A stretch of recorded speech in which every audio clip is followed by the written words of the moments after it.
My name is Measki, and you're about to watch Justified. Tell a story. Tell a story to inspire others. You're welcome to Justified. Tell a story. Thank you so much. Can you kindly introduce yourself to us? My name is Love Bakalo. What state are you from? I'm from Abia State. And what do you do for a living? I'm a caterer by profession. Are you single or married? Once married, but now widow. What story do you intend to share with Justified? Tell a story. I'm about to share a story that has to do with my experience in life. Like a general experience? Yes, as a widow. Wow. Coming back to see that automatically I become a widow. So I need to share the story. So that's why I'm here. Okay.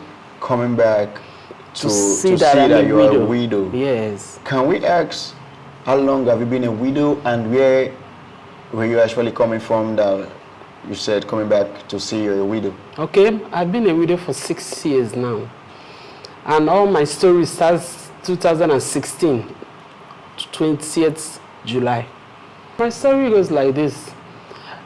On the 20th of July, which is the year of 2016, I lost my elder sister. And my elder sister, you know, in a family, you must have someone that you're very close to. I'm very close to her and we rapport together. So I lost her. On the process, preparing for the burial, my husband came back from Escravos. So I needed to go alone because once he comes back, he reports to the office here. So I left the keys with him on the 20th. I traveled to the east. Okay, my sister was now buried on the 22nd. When I was going, he sent me an errand, some things to do. I did them. I gave him back his feedback through calls.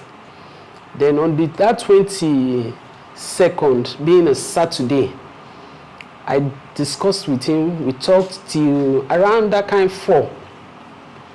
Me and my siblings and my mom were preparing for the outing service of my elder sister on Sunday of it. I received a call within that after 4 that he was rushed to the hospital. I said, because that's your husband? Yes, my husband. Okay. That he was rushed to the hospital. I mean, while we've discussed a lot, he has even sent his greetings to everyone in the house. Both my mom, he talked to everybody. So only about 30 minutes later, we hear that he was rushed to the hospital. I was worried. I said, he was not sick. If he was sick, maybe I wouldn't have gone for the journey. Yeah. So he was not sick. What's the problem? Normally, my normal way of living, I travel with my children and my husband's pictures in my Bible. So I brought his pictures out, anointed it, I started praying. I prayed throughout the night. But what I did, the outing service, I didn't go with them again. As early as 6 o'clock, I bought the cab down to Warri. You know, my place is a far place. Yes, from Abia State to here. It's far. So I came in this town, Warri, around that kind of to 2. Went to the hospital direct because there was a Lily clinic. I got there. I met some of my pastors praying. I dashed into the room. I joined them to pray because that's all I believe. We prayed. They didn't give me a chance to go to the head side because they blocked their place. Because I never imagined in years to come that I'll be a widow, you know. So sudden. So sudden. So when they were praying, I went to the leg side because that side is free. I heard the 2 legs. Started praying along with them. And I was praying, still believing God, begging God for the sake of the children. He should have mercy. He should have mercy. I continued praying. But in all, I felt something. The leg was cold, stiff. But upon that, I never reasoned that something like that has occurred. Before the doctor came in, are you Captain's wife? I said, yes. He said, I want to see you. And I left with him to the office. He now said, there's a test they want to undergo. That the test will take about 3 hours. There's something that has to do with the head. And I asked him, does he have a problem in the head? He said, it's just part of the test. I said, okay. He said, so I should go home, whereby I'm just coming back. I've not even got to the house. I came back with my younger sister, and I asked that one to be going home to go and make food and look for my children. So that means you actually went to the, directly to the hospital after a very long journey. Yes, I didn't go home straight. So when the doctor said, go home, bring some clothes for him, then bring water, hot water, and make food so we can come back. I said, okay. With excitement means that he's still alive. Then I left. So getting to my house, I noticed when I was going, the entrance was somehow lonely, and people were watching me. But upon that, I've never reasoned that side because it's not my gender at all. So on getting home, I entered the house. Some of my pastors entered with me. So we were sitting. I was wondering, why are these people here like that? I didn't say a word. Only so I was sitting, turned my back. I noticed that the full parlor is crowded with people. I didn't still reason that way. After all said and done, one of the pastors called me. He said, love. I said, ma. He said, Captain has gone beyond. Something I never expected, and you know that kind of the English escaped out of my head. I couldn't. It came as a shock. I never believe. In fact, at that moment, I didn't know what is beyond again. I began to wonder, what do you mean? I pleaded to her, please, ma, bring the English down. I don't know the meaning of beyond. They now knew that something has happened. So she has to be open up, said, Captain has gone to meet the Lord. I say, meet the Lord. That is when I now realized beyond the person is gone. I said, meet the Lord. How you will meet the Lord? Is it not the person I prayed for now? They said, he's gone. Although the shock is not something you talk about. Instantly, I became blind. Just like what my sister said, that she became paralyzed. Instantly, I became blind. I couldn't see anybody in the parlor again, but my eyes were open. I was only seeing shadows. It took more than 2 hours before I could start seeing people's face a little. To recognize them was trouble. That was how I struggled. When I was able to clear my vision, that is when I shouted. I knew that the story has come. And it was not up to some days I watched a movie. A lady lost her husband. And both of us, and I told my husband, saying, this life is terrible. This woman, automatically, she's a widow now. And nobody will assist her or help her. I never knew my own wasn't going to last up to a week. And it came up. So that was part of my story. My children, they have to bring them back where they were. Then my son was 10 years. The senior one was 12. The other one was 6 years. The son, this boy has not even entered, just wrote primary 6. So that was how I've been moving. So how many kids do you have, ma? I have 3. You have 3? 2 girls and a boy. And they were actually little when this happened?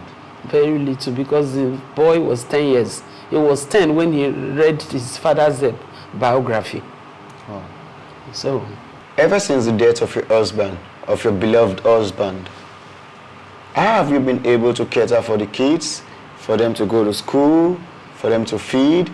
So how have you been able to do this? Well, in everything I do, I put God first. By the grace of God, He has been seeing me through. With my business, I'm somebody that's where by His grace, God has blessed my hand. So I do the cooking, and it comes out well. And from there, I keep moving and do other little things. There's some supermarkets I can supply things. There's some people I know things I do. Are all of this really profitable? Because currently in Nigeria, the dollar rate is very, very high, and things are quite expensive right now. So, do you think what you are doing, because you said you're a caterer, right? Do people actually patronize you so much for you to be able to pay for rented apartments? Or are you a landlady? Okay. So, do people actually patronize you? Well, they try by the grace of God. You understand me? Okay, they try. At least the few ones I have, they always remember me in anything they do. So that's where I've been coping with the help of my family is there to assist me, to support me. So with the help of every other person. Can you tell us how, like, can you count how many, because right now we are currently in June 2022. Can you tell us how many catering job have you done this year so far? Well, this year, at least I've done up to 10 jobs. Even as I'm sitting here, someone called me for it again. Okay.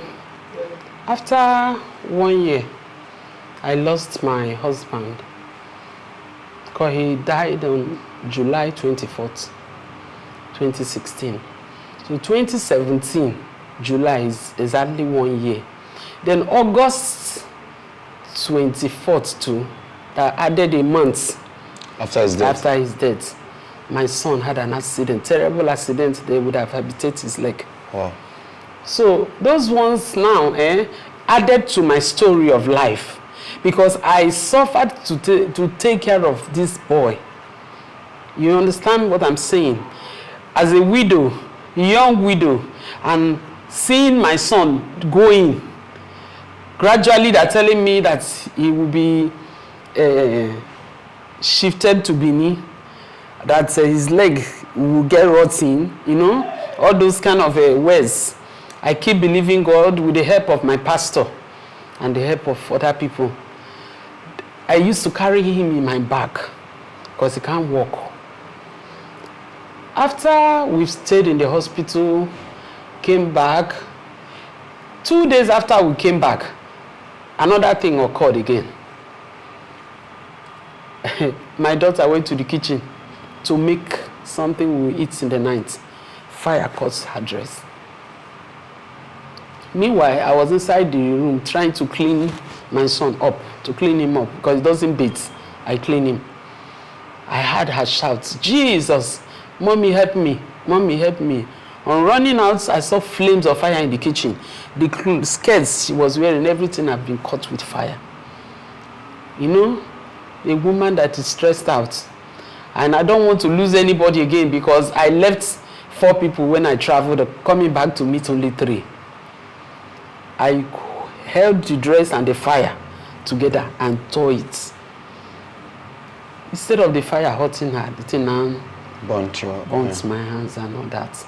So why I'm extending my story up to this is that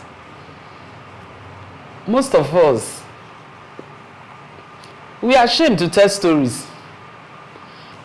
Sharing this story is something that most people, they feel shy from telling people, from sharing.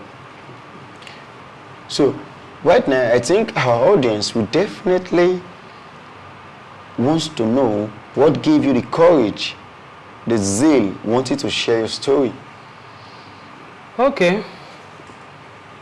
Why I really needed to share this story is to encourage my fellow widows. The life you're seeing, the way you planned it is not the way it is. I used my own to know that every widow has to stand and be up and doing. Because, one, this story particularly, I'm sharing it to encourage people. I'm sharing it to alleviate some people. Some people are down. They need to get up. Because me, I using myself as an example. There's a time I was going down. I was going down. Every day I was going down. Because even my family, some of them thought I couldn't survive it. Your sister buried on a Friday. Her husband died on Sunday. That's true. So, but when I knew that my children are still looking up to me, I need to stand. So I'm encouraging other people that is into one story or the other. Your story is highly needed, because my story will encourage people. My story will bring people up. Those that are down, they will get up. And you know that even as I'm telling the story, that will be a story that is higher than mine. Yes. So when you hear other people's own, you will know that you need to get up and continue life. Because even the husband that left, if he even knew that you couldn't stand, if they see for spirit world, he will fight you. So you cannot stand, you know. So I'm encouraging other women to be up and doing, to be strong. Okay, so what advice do you have to give to people, not actually widows, not only widows? Because for one, nobody plans to be a widow in a youthful age, in a young age. Everybody that got married have plans that it's for old till old age, then till God call and all of that. So, and definitely there are younger ones coming that will get married.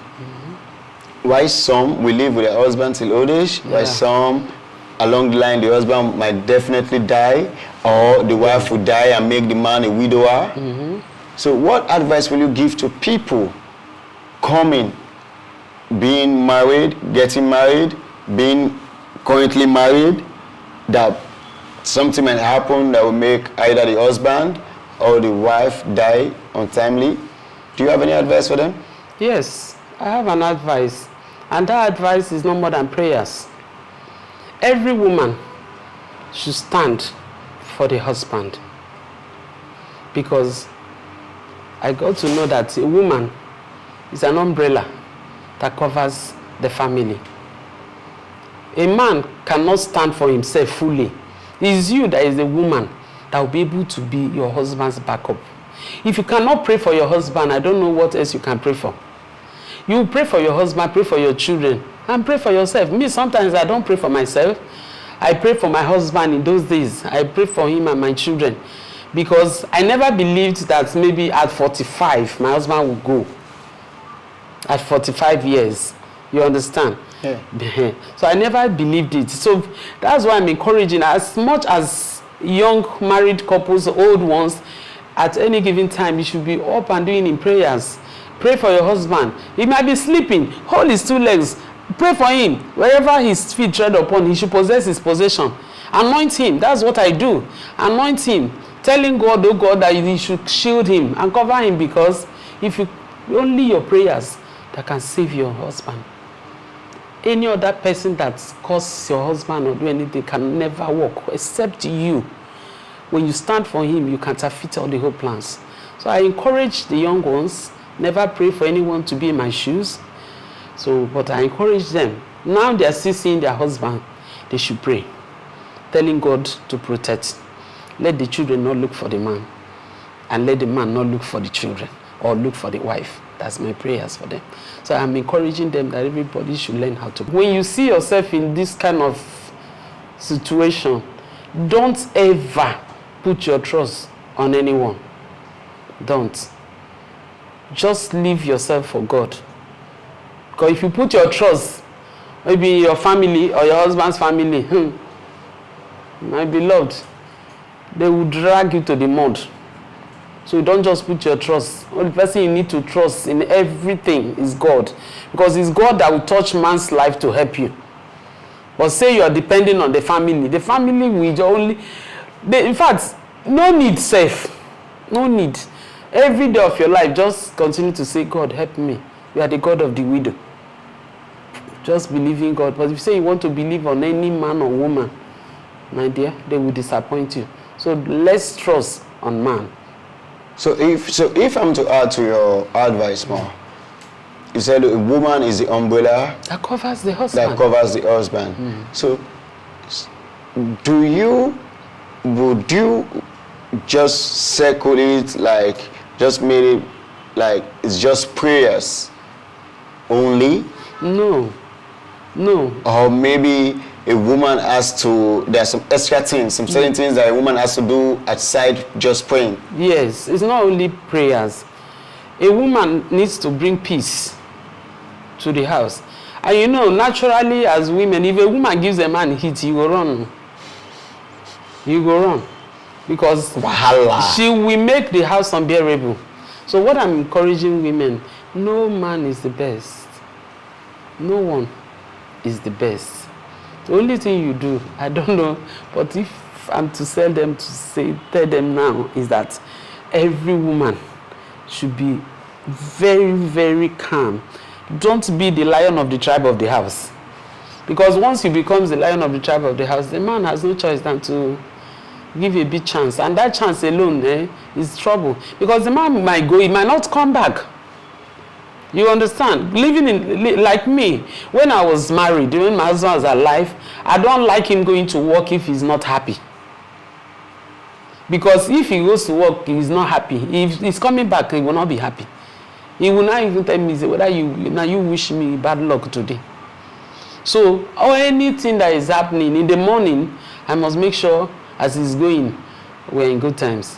Okay, that means you're actually, it's not just by singing, you're actually telling those single ladies right now, it's not just by singing, carry me go my husband house, so carry me they go my husband house, so you have to do beyond carry me they go my husband house. They carry you go house, now house you won't go see. It's not the house now, you're not going to see the house, you're going to meet somebody there. And that person, you need to nurture that person, because men are like babies. Men are like babies. You have to take care of a man. You have to take care of a man like children. You get me? So if you cannot take care of your husband, or you focus all your attention on the children, you still have problem. So far from your story we've heard, and our audience can also testify that your marriage was peaceful with your husband, your late husband, was peaceful.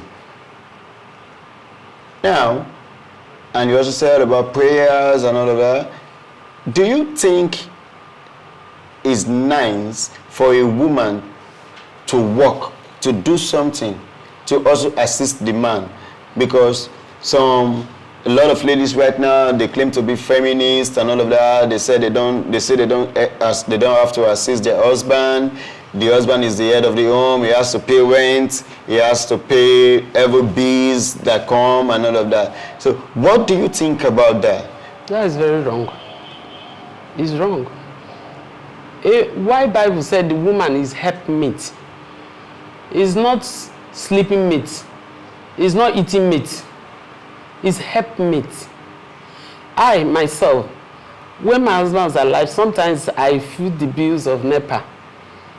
Because I know that it's maybe somehow things are not too balanced. I will do that. Most times, even when he was alive, I was working in PTI as a caterer there for the senior staffs. When I'm coming, I don't need him to tell me what to buy. As long as I have money with me, once I come out, I know what they like. I know what my husband and the children like, especially Saturday morning. Being the umbrella of the house. So I buy things that I know they will like. Does not mean that it doesn't give me maybe weekend money or make something. You understand me? Sometimes he goes to work. When he comes back, he will see that there's food. You don't really expect him to be every. It's wrong. Oh. Even that when he was alive, I was still a caterer. And he contracts jobs for me. That's a teamwork. Yes, if he sees somebody that needs, he will connect me. Because he's encouraging me. And me now, I don't even see it as maybe a problem. It's not a problem because sometimes he's not even always around. You get what I'm saying? He's not always around. He might drop money for you leaving the place. Something comes or hospital or anything. You will not expect him to fly from Escravos till he finishes his job there before he will come back. So I need to push on, keep moving. I'm advising all the women or the single ladies. There was once we were still at home too, saying maybe as Igbo person newly married, they say, stay at home, you say no, work for me, no, you they feed me. But when the The matter I come up for gear, you know, say. You need to tie a pan, big. So that is just the truth. Everybody should be up and doing. Because you can't tell me now that you be career lady or this, that. You will not work. Even little children are doing online business. Little children. Because they know the value of money now. Everybody wants to have money. So we can't, I don't advise my fellow women, those ones that their husband is bringing everything, stocking the house and everything to sit at home. Don't sit at home. Even that last time I sat at home, I felt it. Yeah, come and share your story with Justify. Tell the story. Your story might save a soul 8,000 souls. Your story is going to inspire people. A lot of people are going through difficulty. A lot of people are going through heartbreaks. A lot of people are going through wrong investment plans. A lot of people are going through marital stress. A lot of people are going through so much drug and all of that. They are about to commit depression. Your story might actually save them. And let me tell you something, the best way of healing is using what happened to you to help other people. So I'm pleading with you, come and share your story with Justify. Tell the story. Remember, stay blessed and stay peace. Justify. Tell the story. May I ask you, precious God, Abega. Peace.